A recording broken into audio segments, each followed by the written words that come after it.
What is going on, everybody? Hope you're all having a really good Thursday. Sorry, I've been out all day. I've had doctor's appointments all over the place, running around, so I haven't had a chance to really be fully engaged as much as usual today. So I apologize for that. But we are going to talk through tonight's small slates, both NBA and MLB. The MLB slate is far less interesting than the NBA slate to me, but I do think there's a couple ways to get different. So I'll just say what I'm doing. So basically, I don't mind if you want to eat the chalk at pitchers and to play Lopez and Marco Gonzalez. I think you can play hitters against them. I think that it's a small enough slate where it's totally fine. This is probably right where you'd want to be doing it. If I was going to play another pitcher, it would probably be Jordan Hicks. Maybe I could consider Taylor Hearn, but again, you're not saving that much from Gonzalez. So I probably would go down to Jordan Hicks if I was going to go any which way. But those would be the pitchers that I'm rotating through. And then the easy way to try to treat these slates is like, even if we're playing Lopez, you could actually play a mini stack against him because the Cardinals are going to be really low owned. And Lopez is the best pitcher on the slate, but he and Marco are pretty close, I guess. But I think that it's a completely viable route to both play St. Louis and Texas bats, even if we're playing the pitcher on the other side. Now, you're going to have some popular bats in the Texas side. Seager should be owned. Simeon should be owned. Garver should be owned. Adolis should be owned. But everybody else won't be. My favorites of the rest of them would probably be Solak and Lowe, assuming they're in the lineup. And then for the St. Louis side of it, I think Arenado is going to be crazy low owned, and I would probably take a shot on playing him as a one-off or maybe do a two-man with him and either DeYoung, somebody else who's low owned like that, because you really are playing game theory at this point. If you're playing baseball, you're not trying to hit the best possible plays because that's everybody knows who they are. Of all the Cubs, the one who's going to be lowest owned will probably be Patrick Wisdom, assuming that, he is batting eighth. I would go ahead and take a shot on Patrick Wisdom batting eighth, even at 4K, if you're not going to play. So no matter what, my third base spot is going to be loaded up with either Arenado or Wisdom just for the ownership sake of it. Just double checking the news here. Nothing new. But anyway, that's where I'm at. Some of the individual hitters that I really like on this slate, some of them are popular, some of them aren't. I like the Cubs side of things the most, but I think the Cubs and Pittsburgh are the two most desirable stacks. I don't think that's anything revolutionary, but that's what I'm doing. Oh, and we do have Sheets. Yeah, Sheets is in here. What's up, Sheets? Hey, what's going on? How's it going? Sorry if my face looks a little weird, guys. I got all these little tags from the doctor today, so it's going to look a little funny. I didn't even notice unless you mentioned it. Okay, good. I went to my next doctor appointment afterwards. They're like, you should go to a dermatologist. I'm like, I just came from the dermatologist for this part of it because I have some precancerous type of stuff that I had to get worked out. I'm going to say what's up to Rich and what's up to Nick Nelson. Seattle's been good. Go ahead and play Seattle. Sheets, what are you doing on this little slate? We talk about it a lot. This is sort of like these are the game theory play slates, right? You try to just ignore it. You could play two or three guys even against your pitcher and it's fine. What are you doing to try and get a little different here? Well, to be quite honest, I'm just starting to build now. Okay. I was out doing stuff, and I'm just checking the projections now, and I'm just going to just do kind of a Chinese fire drill. But let me see what I come up with my first build, and then we could talk about the plays. I was lucky to even get the projections done for this slate, much less take a look at them. Yeah. I guess I'll start with what's I don't even know what the chalk is. So I guess the chalk is Marco Gonzalez and Pablo Lopez. Yep, by pretty good ways, I think. All right, so let's get right to it. So who's Mark Leiter? Mark Leiter Jr. I don't know how long he's going to pitch, to be honest with you. But again, we could say that about a lot of guys on this slate. So you can go ahead and play him. I don't know if my guess is probably 3 innings, maybe 4 if things are going well. Okay. I don't think he's anything special, and I don't think this is a spot where I'm probably going to use him. I'm probably going to eat a little of the chalk and then maybe play a little Jordan Hicks, who at least has a good K rate against the Miami team. He won't pitch far either into the game. I don't think he's pitched more than 3 innings in his career in a game. He's pitched 2 in the 2 games he's pitched so far. But even in those 2 games, he put up 12 and 9 fantasy points. You could literally get 10 points from your pitcher tonight and be fine, especially if the guy's 5,800. So the thing I was thinking about doing is even if I play those top guys, I'll take the hitters against them that no one's playing. So no matter what at third base, for example, there's basically only two guys. Actually, I guess I would throw Toro into the mix because I don't think he'll be especially high owned, but everyone's going to play Suarez. I think VR is going to be popular. I want to play. I'll play the best hitter on the slate, or the best hitter at third base, and that's Nolan Arenado, who's going to be low owned because of Lopez on the other side and because of his price. Or I will play Patrick Wisdom, who will also be low owned because he's batting at the bottom of the Cubs order, and I would do it outside of a Cubs stack and only have like a 2 or a 3 man if I was going to do that, because I would like to get the low ownership and have it solo myself. That's sort of my first way of trying to get different, is to try to get these. The good hitters in against the matchup against the pitchers that we want, but they aren't going to be owned because of it. So I think that the best thing to do is to play these low owned guys where you can, and then eat the chalk that you like a little bit better, the Ian Happs of the world, and let's see who Marcus Semien, Suzuki, Contreras. You can mix in these. You can play some of these guys, but I wouldn't want to play like 4 guys at 40% or higher as a hitter unless I was playing at least 2 or 3 guys that were below 10%, which is going to be hard to find on this slate. Well, what's kind of cool is that you can talk about all the different pitchers because there are only 6 of them. Do you have any interest in me? I guess the third highest owned is probably going to be Taylor Hearn, right? Yeah. And just because there's no real difference between he and you could play he with Marco or something and then skip Lopez or something like that. But I wouldn't be trying to play him instead of Marco very much. The good question here from Rick: does Wrigley play different at night? Is that a thing? Well, the real thing you're looking for is temperature, humidity, and wind direction, most importantly. The wind is blowing out to right field, so you'd probably be a little bit heavier on the lefties from the Pittsburgh-Chicago game. It's 64 degrees, which is actually fairly nice for this time of year in Chicago, considering we've been looking at like 48 degree. There was one game they played, it was like 29 degrees. So I would be looking to try to get exposure to that game. And I think it's going to be hard to get off of the chalk without playing the very bottom of the orders of both those, which I'm fine with. I'm fine with playing Cole Tucker on one side, on the Pittsburgh side, and I'm fine with playing Patrick Wisdom, who's got immense power on the Cubs side. And I think you're going to get low ownership on those two. So that's the way I would be trying to treat this slate from a strategy standpoint. And I know there's a bunch of people asking about NBA. We will get to NBA. We're going to get to the NBA probably in about 3 minutes. Yeah, it's not going to take very long to get through this baseball stuff. So that's sort of what I'm doing. And again, there's absolutely no need to. You can stack if you want to. Yeah, I think it's viable to stack the Cubs or Pirates, but you don't need to stack it all on this slate. No, you don't at all. So take some of the chalk bats that you like, and then mix in the guys that I was talking about for the low value. To me, that's the best way to do it. All right, so let's talk about the NBA. Screw it. Okay, let's do it. Let me see what I'm going to do here. I had a sweat last night. Actually, I had a couple of. I had some chances. Yeah, it didn't quite. Look, 4-game slate's tough to get there, but I listen. I was rooting with 6 minutes to go in the fourth quarter. That's all you can ask for, right? Hey, that's a pretty incredible. Yeah, especially right? These 3 gamers.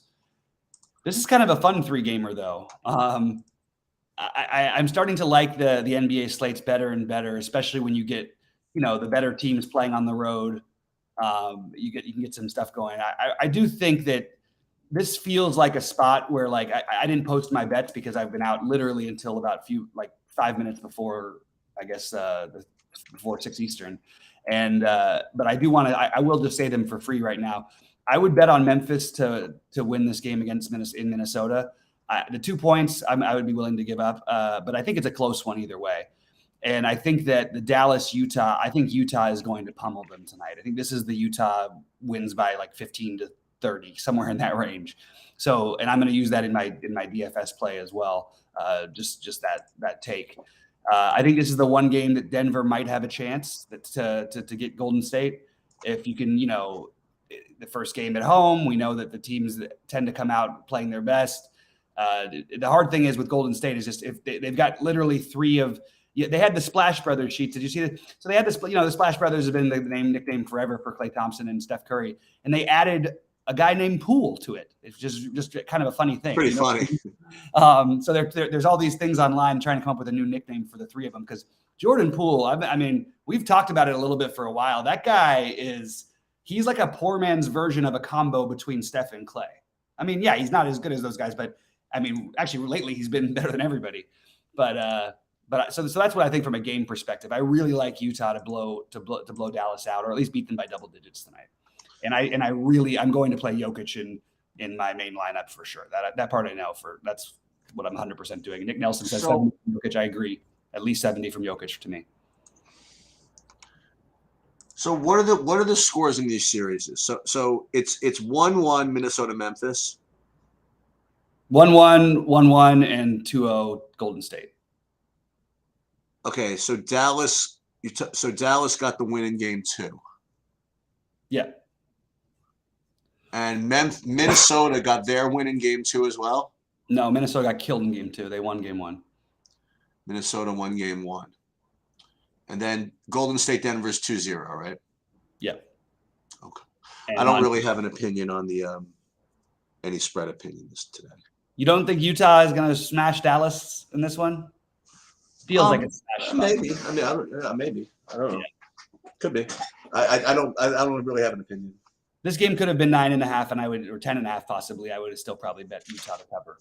I really think that they're going to crush them. Yeah, you just might be right. Yeah. Let me ask you about a couple of plays. And these are the guys that are always in play every night on small slates that I don't want to play, but they always just kind of show up. So you have Dorian Finney-Smith and Royce O'Neal. What are your opinions on both of those guys? Well, both for the same reason I just said. I am lower on them than I would normally be because of I think they're going to be blown out, and I'm going to play that angle. So, well, if you take that stand, are we going to play Hassan Whiteside? I don't take it that strong. You're not going to. I mean, even if they're up by after losing game 2 and without Luka there, I don't think they're taking their starters out unless they're up 30 with like 6 minutes to go. And I think it would take 6 minutes to go. So, but again, Whiteside is always in play. Like, I mean, he can do it in 15 minutes. He can put up 35 fantasy points, and he's going to probably play 14, 15 minutes. So, yes, he belongs in the conversation with a couple guys who I like a little better than him. Bjelica. Well, Bjelica is I like the low ownership too. Jaden McDaniels. And then if you're not playing McDaniels, playing Vanderbilt. And then you've got the Kleba, who's now a mid-tier play after hitting 8 threes in the last game.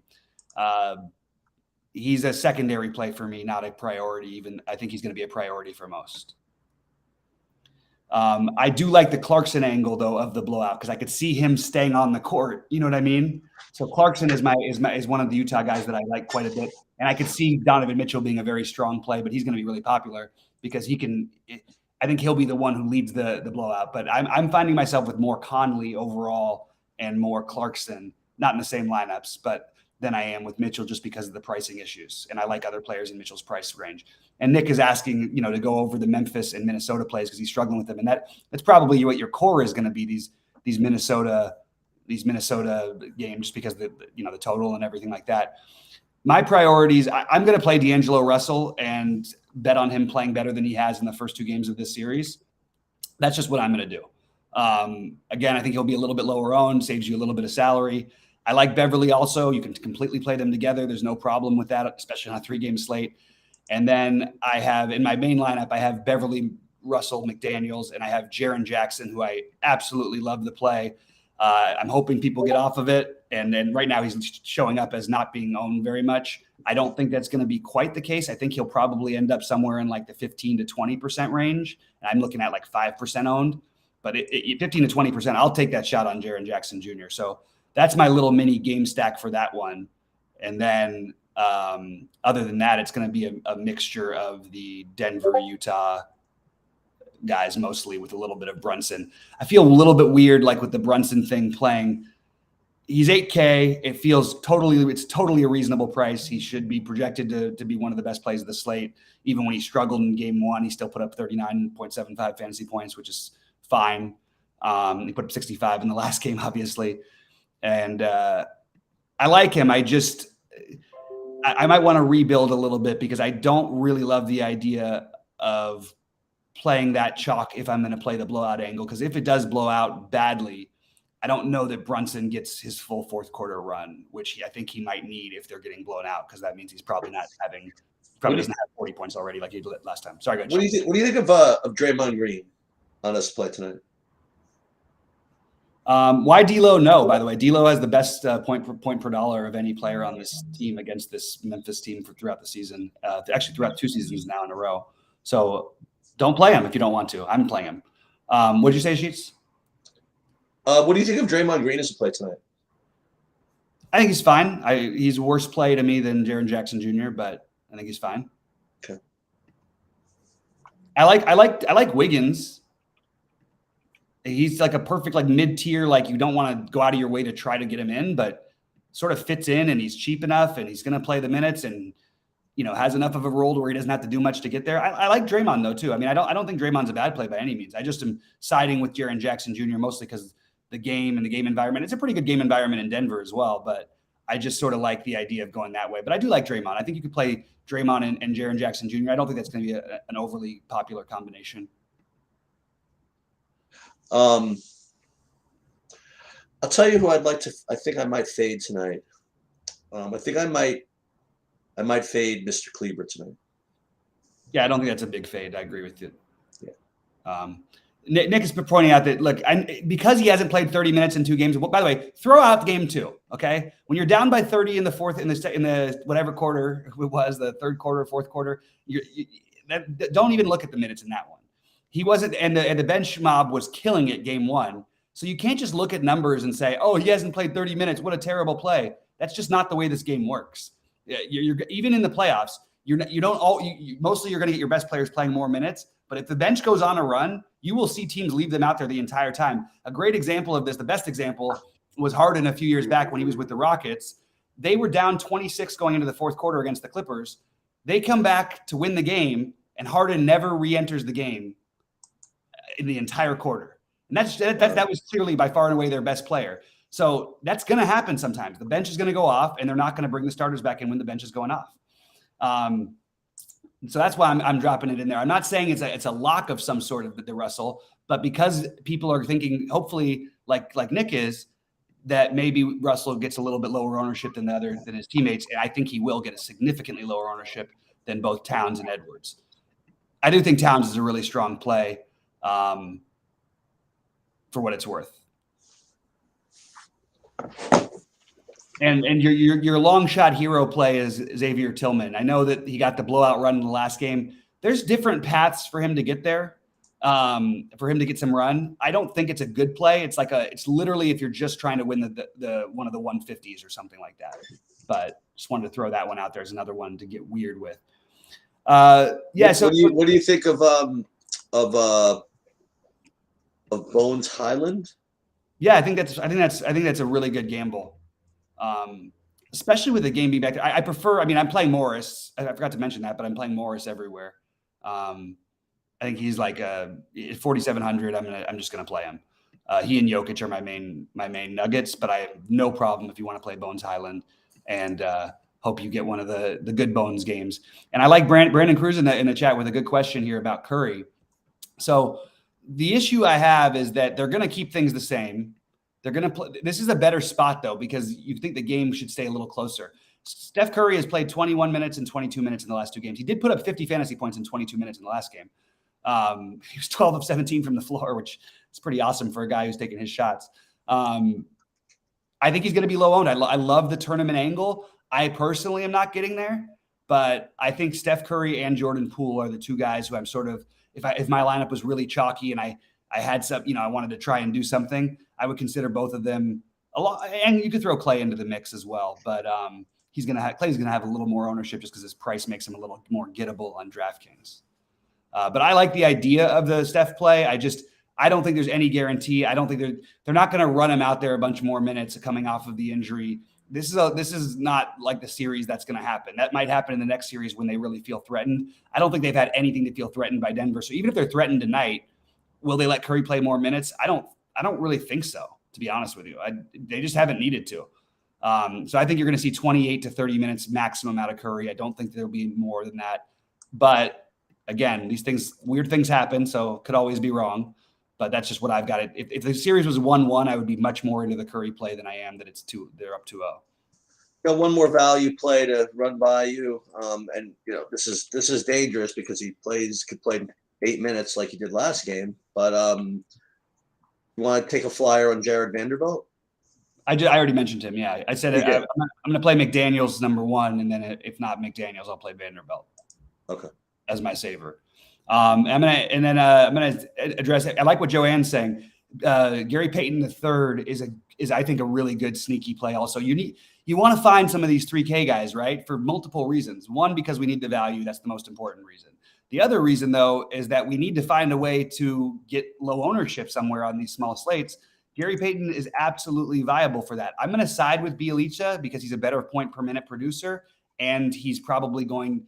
He feels like he has a very secure somewhere from, I don't know, 13 to 18 minutes. And I'll take 16 fantasy points. I don't care. I don't need all of the points. I just want to take him. But I have no problem if you wanted to do something different and play Gary Payton.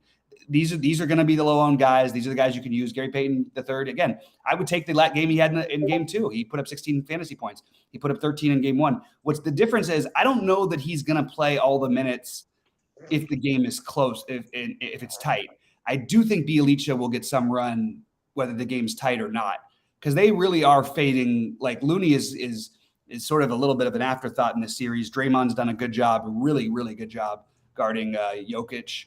And Draymond, when we say no one can guard him, there's the guy who's probably the best guy to guard him. And Draymond is, he might be the best guy to guard everybody, but right. He's done just a great job on him.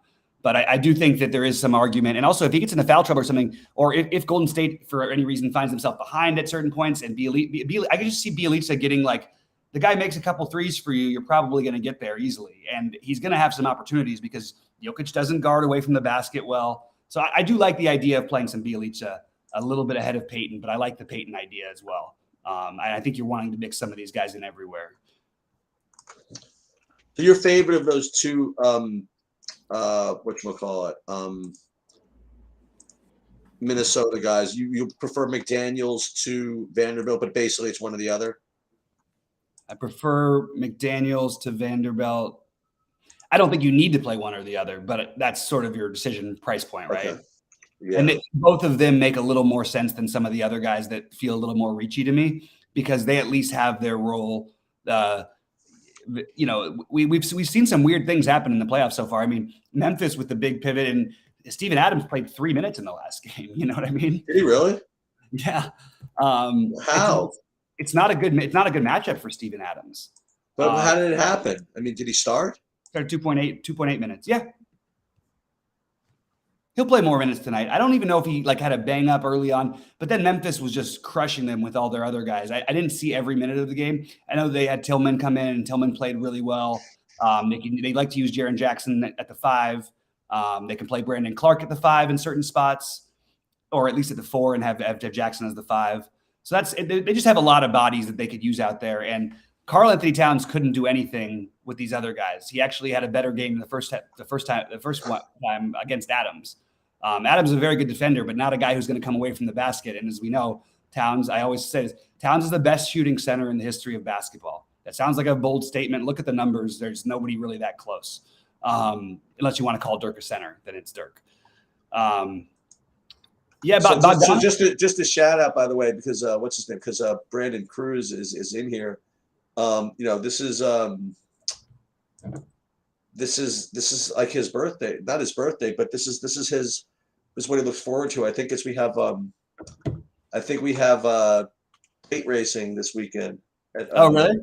At Talladega, I think, which basically means that it's like a Wreckfest shit show, and nothing makes Brandon happier than NASCAR being a Wreckfest shit show. So I appreciate him taking a little time to come in here, and this is those are the funnest freaking slates to play, because you literally don't care who's driving the car you're playing. You're just basically playing positions on the racetrack, and it's a lot of fun. And it's kind of a weird sweat because you literally can't look at the leaderboard till like the last like 4 laps of the race, pretty much. I mean, like you just sit there the whole race, and whatever it says, like what you're winning is just totally irrelevant. Okay, because all you're doing is you're waiting for this big wreck to happen, and every year you think it's just this is going to be the year that it doesn't happen, and I'm going to play guys near like the front. I'm just going to fade everybody. Everybody says you're supposed to not do this, and this is the year that it's not going to happen. It just always does. Everybody wipes out, and then you see how you're doing. It's so much fun. Yeah, that's cool. I'm going to address a couple quick. Oh, by the way, Brandon had a nice win the other night. He I saw that. Nice, good job, buddy. I saw that. I'm going to say really quick that so the back-to-back 40-minute games from Bogdanovich. My only issue with Bogdanovich here is that he doesn't have to ever do anything while he's on the court, and he's going to be, my guess is in the higher buy-ins, like 65, 70% owned. And when you have a guy who's shooting reliant, being that high owned, it just doesn't feel great. So I'm trying to get away from that play personally, even though, do I expect him to get there at 6K? Yeah, I do. But do I have to lock in a guy, and I'm trying to play a little bit off the chalk here with other avenues. And if they blow them out, yeah, he could be a big part of that. I do have some of them, so I'm not going to say I'm not going to touch him or anything like that, but I just would rather go different directions. I like the Brandon Clark question from Nick. I think Brandon Clark so last time around, everybody had him early in the day, especially as like, this guy's a lock. This is a little, they're overreacting a little bit to what happened in game one. Now that they're kind of not overreacting and that he's going to probably be in the low 20s ownership wise, love the Brandon Clark play. Brandon Clark versus Monty Morris. I know they're different positions. That's an interesting, I think Morris more often gets to 24 fantasy points or somewhere around there, 20 plus. And I think Brandon Clark has the better chance to get to 30 plus. So do with that what you will. They're going to be similarly owned, probably low 20s on both of them. And I think that Brandon Clark is a really solid play. Just my builds are leading me slightly in different directions. Somebody just get ruled out of something. Hold on. The only problem is, Nick, with the mentioning good bench energy off the bench. Every single one of these guys off the bench for Memphis. Memphis literally has 8 guys they have off the bench that all are energy, incredibly talented. Memphis is, their bench would be like they wouldn't be a playoff team. They would need like 1 star to play with them. But if you put 1 star with the Memphis bench, that team is not only a playoff team, but they're like a competitive playoff team. That's how good their bench is. Between Clark and Melton is phenomenal. Tyus Jones, we see what he does when he starts. Zaire Williams is going to be a big part of the future of Memphis's plans. He's just a kid right now. They've just got a really, really deep bench, and they've got you don't usually see 12 guys projected to play in a playoff game, right? Sheets like at a 1-1 series. It's pretty crazy. Brandon Cruz has confirmed that you are correct. This is his favorite. These are his favorite weekends. Yep. All right. How did everybody do on the day slate? Anybody have anything happen? I saw some good lineups in the Discord, but unfortunately didn't quite close out the win. We had our boy Mark beating 98,000 people, or he was in 9th place with 98,000 people, just couldn't quite get there. But that was another great one. Really? Wow. He keeps coming close, man. He's gonna hit one. He's gonna hit a big one. And he is somebody who I literally want to win more than me. He's someone other than me and you. Well, other than me. Even including me most of the time. I actually want Mark to win. What am I talking about? Yeah. Although it would have been 100% Mark 3 weeks ago, but since I'm going through this horrible downswing, I get it. I want to take a little bit of a win. But the good thing is Mark wouldn't mind getting second, so that's good. There we go. Okay, yeah. And you know what? I'll take second to Mark. That I would do. There's Mark in the chat. Thoughts on Dane and Dylan Brooks? They are exactly. There's nothing that's going to be a different situation. They're good plays every slate. They both have the only thing that worries me a little bit for Bane is that I do think Brooks takes away from him a little bit, and his production has not been the same in games where Brooks has played, because it just gets to be too many mouths to feed sometimes. So I wouldn't play if I played the two of them. You certainly can't play the two of them with Ja, I don't think, because that would be really, really asking for trouble, because they can't all have that much usage. Like the usage between the three of them would have to equal like 100, and that means nobody else touches the ball. I don't think that's going to happen. So I have Brooks and Bane behind Jaren Jackson Jr. That's the way I've got that. They're all in the similar price tier. Bane and Brooks both project better. Yet even as he struggled and he's had foul trouble, Jaren Jackson Jr. has still outproduced them and has a great history against this Minnesota team in his brief career. So I'm going to go with the guy who's lower owned, been more productive, projects worse, but I think is actually being misprojected. And I will take the over on Jaren Jackson Jr. playing 28 minutes tonight. I think he plays 30 plus. Sounds good to me. But again, I certainly wouldn't criticize anybody for playing Bane and Dylan Brooks. There's nothing wrong with those two guys. Well, guess what? By the knock on the door, I have determined that it's dinner time. Oh. So I am going out. Okay. Hope Bobby gets first and Mark second. I'll take third. There we go. And we'll have who's the last guy? Nick Nelson. You can get fourth, and then Brandon Cruz will get fifth. That's the prediction on tonight's slate. There we go. Sounds good. Sounds good to me. I'm cutting out. All right, take it easy, Sheets. Okay. Have a good night. Any more questions, guys? Can I get your? Okay, so Anthony Edwards is. Look, it's a great. Here's the problem I have with Edwards. I love Edwards, and we all know this. I tried to force him in a million times. You feel so silly the times of this season where I was like, he's my priority. He scored 17 fantasy points. But then the next time I would say it, he'd score 65 fantasy points. He has an incredibly wide range of outcomes. And I think he's awesome. And I think he's taking a next step. I love the idea of playing him tonight. The only issue I'm having with it is his ownership versus his average results, right? When you get a guy who's fairly high owned, who's got a wide range of outcomes, it starts to make a guy. We saw it with Steph, who people, Steph is obviously a great player and a consistent overall producer, but his fantasy games are not that way. And he's always priced like he is that guy. And people also like to play him. So all season long, I was sort of, it's sort of like the same argument I kept making to get off Steph. Would it surprise me if Edwards had scored 70 fantasy points tonight? Not even a little bit, not even a little bit. But at what's probably going to be close to 30% ownership, could he also score 30 fantasy points at 8,200? Absolutely. And I think that's a very real possibility. So that's where you run into it. You also have the other issue of we have another guy at 8K who has to do all the work on his team, Jalen Brunson. So if you're trying to decide between those guys, Brunson certainly makes more sense. Now, Brunson's ownership is going to be higher as well. And, you'd say, oh, Brunson doesn't usually have the upside. Well, he put up 65 in the last game. Without Luka, he certainly does have enough upside. So it's a tough conversation. I decided to go with the lowest owned of the studs for Minnesota, and calling him a stud might be a reach, but I'm going to go with the D'Angelo Russell play. I will have some Anthony Edwards, but I think that the only reason he's not higher on my list is because of the range of outcomes and the fact that he's going to be owned. So I decided to take the other guy with the high range of outcomes who's cheaper, but who's not going to be owned, and that's D'Angelo Russell. So that's my sort of thinking behind that one. Mitchell or Edwards? Mitchell's the better median play. Edwards in the better game environment. So I think Mitchell is the better play. I think Edwards, like I said, is just the range of outcomes.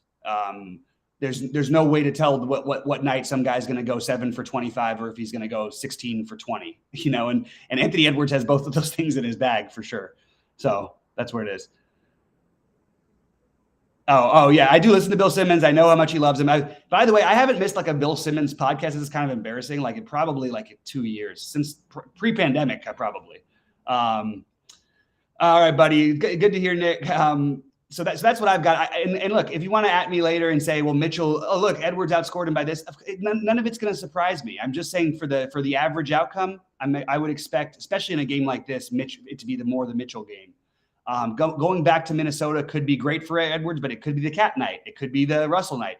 It's what we talk about all the time. And I think you could make money with Minnesota all year long, every game. If you just took the lowest owned of those three, you're going to hit sometimes. You know what I mean? And you don't need to win every night. You're not trying to make it so you can win every night, but when you win, you want to hit the big one. I do like Barton. Yes, I like Barton. I'm not getting to any Bullock. He's playing 7 bazillion minutes. I have to take an angle, right? Like, so well, sure, Dallas doesn't need to get blown out here. I'm going to play that angle though, because I need to have something that the game script that makes sense for my lineup build. My lineup build is based on Dallas getting blown out tonight, in which case that means Bullock probably isn't playing very well if he's playing at all. And not to mention, I mean, it takes this guy 45 minutes to get 25 fantasy points. It's just not that exciting to me. I would rather, if I was going to take the guy in that range, that Will Barton's a little more expensive, so maybe that's not the best example. The guy who I would say is maybe a good example would be Patrick Beverley. Certainly can be not productive himself sometimes, but I think especially going back first game in Minnesota, he's going to be fired up. Maybe doesn't get 2 foul calls on him right away like he sometimes does because he's playing at home. I'm gonna take the Beverley side over a guy like Bullock.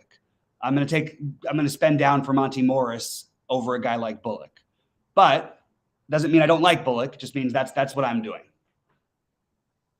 for what it's worth. Can Aaron Gordon have a bounce back game? Now we're getting into Aaron Gordon has given us no reason at all that we could even consider him viable, but that's what he does. And then he comes out of nowhere and puts up 45. What's weird is that because his price dropped, his ownership projection and his point total, he's projected across the industry with an average, if you took all the sites, about 26 fantasy points. So far in the 2 games, he's had 14 and 19. But this game is at home. This game should stay closer, should get more run. So I'm not saying that these projections are wrong, that he won't score exactly 26 fantasy points or a little higher. But I just don't. I'm going to be on the side of, if he's going to be higher owned than some of these other guys that I'm talking about, I'm just not going to do it. If he's going to be the same, Beverly right now is projected to be, what is Beverly compared to him? Now Beverly's projected to be 30%. He's supposed to be 10. I think it's fair. I mean, look, everybody's in play who's going to be out there for minutes, but Aaron Gordon has certainly given us no reason to believe in him at all. It would just be taking a flyer based on the fact that the guy will be on the court. He's athletic and a little bit of a boost, I guess. Jokic is the top overall play. Yeah, I that's partly why I'm paying down for these schmoes, these little schlubs. I do like Jokic a ton. I'm having a very hard time not having Jokic in my lineups. I will have some non-Jokic lineups, but I think Jokic has a big night tonight. I think Denver stays competitive. I'm not going to say they win a game, but I think they stay competitive. All right, guys, with that, I'm probably going to get out of here because I don't think there's much more to talk about. I'm going to edit my lineup, so it might be quiet for 1 minute, but go ahead and drop in any thoughts that you guys have, and I'm happy to talk about any of that stuff with you guys. I just want to make a couple quick changes here. Oh, Aaron Gordon. So here's my answer to Aaron Gordon would be Andrew Wiggins. He's 300 more. He actually is. He can have a bad game too, but for the most part, has a pretty steady range of outcomes because he does rebound the ball. He can sort of do little bits of everything, and he's going to play 30 plus minutes. And Gordon hasn't. So that's where I'm at. I do like the taking a little flyer, like maybe take 1 flyer on Gordon or something, but I'm not going to be overly heavy on it. And just to go back to the earlier Kleba and Brandon Clark thing, I think I would play Brandon Clark ahead of Kleba, factoring in ownership. I think Kleba is going to end up. Let me just see. Kleba made 8 threes in the last game. Now that's great that you have a guy who can make 8 threes, but I don't know. I have Kleba at 50+% owned, and I have Brandon Clark at 20% owned. I think Brandon Clark gets there pretty much the same amount of time that Kleba does. So I like the Brandon Clark over Kleba if you're going to have that one. No interest in Kyle Anderson whatsoever. I don't think that's a good play. I don't even know what we think of for his minutes. What have I got here? Somewhere between, he is 4,300. No, I don't like Kyle Anderson. And I don't think there's really a game path that gets him a bunch of run unless they're getting crushed and he's leading a bench unit on a huge charge. But I'm not getting to any Kyle Anderson myself. That's where I am.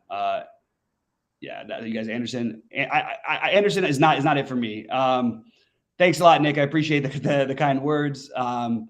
And hopefully we can take one of these playoff ones down. The playoff betting has been going really well. And I'm going to reiterate what my bets are for tonight because I like Memphis to cover the 2 points in Minnesota. It's 2.5. it's the one I'm feel the least good about. I definitely think Minnesota is a team that's built to be able to, if there was one team that they could match up with in the first round, they could be competitive with, it would be the Grizzlies. But I also think you're going to see when the Grizzlies win, I don't think it's going to be, I don't think they're going to win a bunch of like 3 and 4 point games. I think they're going to win by double digits. And I think when Minnesota wins, it's going to be a little closer. I think the Jazz are going to kill Dallas tonight, or at least cover that 7 and now it's an 8-point spread. I really think this is the game where Utah shows up and really plays well. And then I like the Warriors to beat the Nuggets, but I don't have a strong take on that. The strongest take I have is the Dallas Utah game. So if let's say I was betting $500 tonight and I just had to bet one team to cover the spreads, I would put 300 of it on Utah, and then I would put the other 100 on the other 2 games that I like. Yeah, on the Memphis side, and then I probably put 150 on the Memphis side, and then another 50 on the Warriors, something like that. Yeah, but you know what, Nick? Thanks a lot, man. It's really kind. But also, like, let me know, and I'll drop in my tier thoughts for you. Like, if you want me to start listing out, throw me some tier questions throughout the day in Discord. I'm happy to answer those questions. Of course, Brandon, happy to see you, man. Always. Let's get some money. Let's make some money tonight.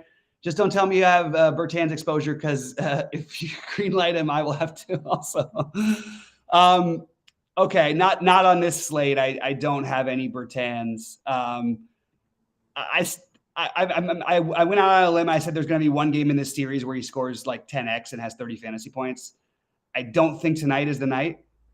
It's a bold call, I know, but I think that there could be one game in this series where you see him get there. Maybe it is the night, but I'm certainly not going to be playing him. I'm siding with the other 3K guys more than I am him. And with that said, guys, let's freaking go and let's make some money tonight. And we'll hopefully see one of you guys or myself or all of us or combined at the top of the leaderboard. Good luck, everybody.